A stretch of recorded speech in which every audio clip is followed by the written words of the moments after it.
नमस्कार दोस्तों, मैं रविंद्र रावत आप सभी का स्वागत करता हूं। दोस्तों, 3 ग्रहों की युक्ति की आज की सीरीज में हम बात करेंगे बृहस्पति, चंद्रमा और शनि की युक्ति अगर कुंडली में कहीं पर भी बैठी हो तो उसका क्या फल होगा और वो हमारे जीवन पर किस तरह से नेगेटिव, किस तरह से पॉजिटिव असर दे सकता है और उसके लिए क्या उपाय किए जा सकते हैं। लेकिन उस सारी चर्चा से पहले मैं आपको याद दिला दूं, अगर आपने अभी तक हमारे चैनल को सब्सक्राइब नहीं किया है तो प्लीज़ पहले उसे सब्सक्राइब करें और बेल बटन को जरूर दबा दें ताकि हमारे द्वारा जो भी वीडियोस अपलोड होती हैं उसकी नोटिफिकेशन आपको टाइमली पहुंच जाए। दोस्तों, बृहस्पति, चंद्रमा और शनि जब ये तीनों आपस में कहीं पर युक्ति बनाकर बैठते हैं, कुंडली में किसी भी भाव में ये युक्ति बनाकर बैठे हैं, तो ये जनरली अपना फल शुभ ही देते हैं। यहाँ पर चंद्रमा और बृहस्पति का योग बहुत शुभ हो जाता है और शनि के साथ वो अपना नेगेटिव फल नहीं देते हैं। लेकिन कुंडली के दूसरे घर में जब ये योग बना हो या 9वें घर में जब ये योग बना हो, तब ये थोड़ा सा अपना प्रभाव शुभ नहीं दे पाते। इसी तरह से अगर ये कुंडली के 11वें घर में हो तो चंद्रमा यहाँ पर बहुत ज़्यादा बुरी परिस्थिति में पहुंच जाता है। दोस्तों, जब ये योग आपकी कुंडली में हो तो इस योग के कारण आपके जीवन में इस तरह का फल मिलता है कि आप लोहे को भी छू दें तो आप उसे सोना बना दें। आप एक पारसमणि का काम करते हैं, आप एक किंग मेकर का काम करते हैं, यानी आप किसी के साथ जुड़ते हैं तो उसके लिए बहुत शुभ हो जाते हैं। आप दूसरे के काम निकालने वाली क्षमता रखते हैं और आप किसी को फर्श से अर्श तक ले जाने की क्षमता रखते हैं। लेकिन दोस्तों, जब कुंडली के ये 2nd हाउस में और 9th हाउस में हो तो ऐसे में जो स्त्री सुख है उसमें कहीं ना कहीं कमी आ जाती है।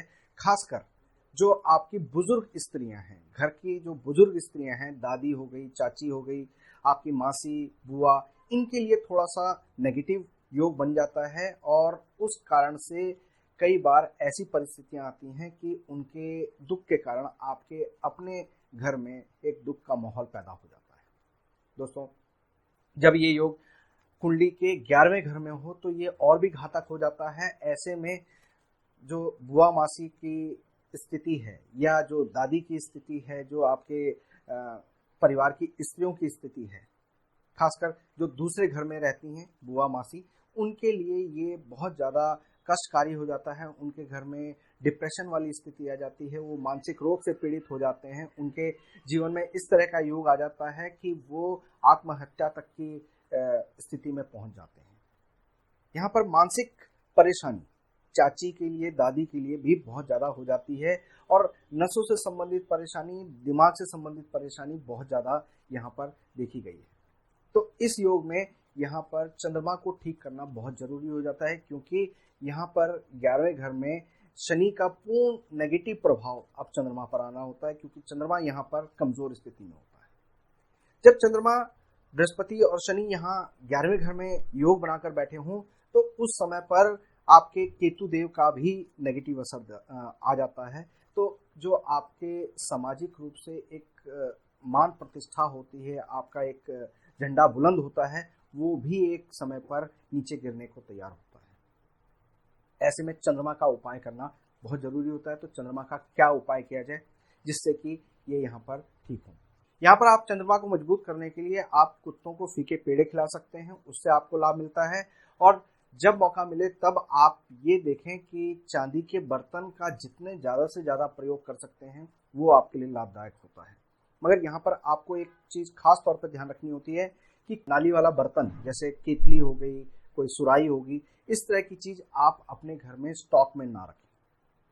दोस्तों, शनि का उपाय इस पूरे योग में शुभदायक होता है। यानी शनि कुंडली में जिस पोजीशन पर हो, यानी अगर पहले घर में है तो आपको तवा, चिमटा, अंगीठी का दान करना चाहिए। जब आपके 2nd हाउस में है तो कच्चे दूध का माथे पे तिलक करना चाहिए। जब 3rd हाउस में है तो ऐसे में कुत्तों की सेवा करनी चाहिए। जब 4th हाउस में है तो एलोपैथिक दवाइयों का प्रयोग ना करके होम्योपैथिक दवाइयों का प्रयोग करें।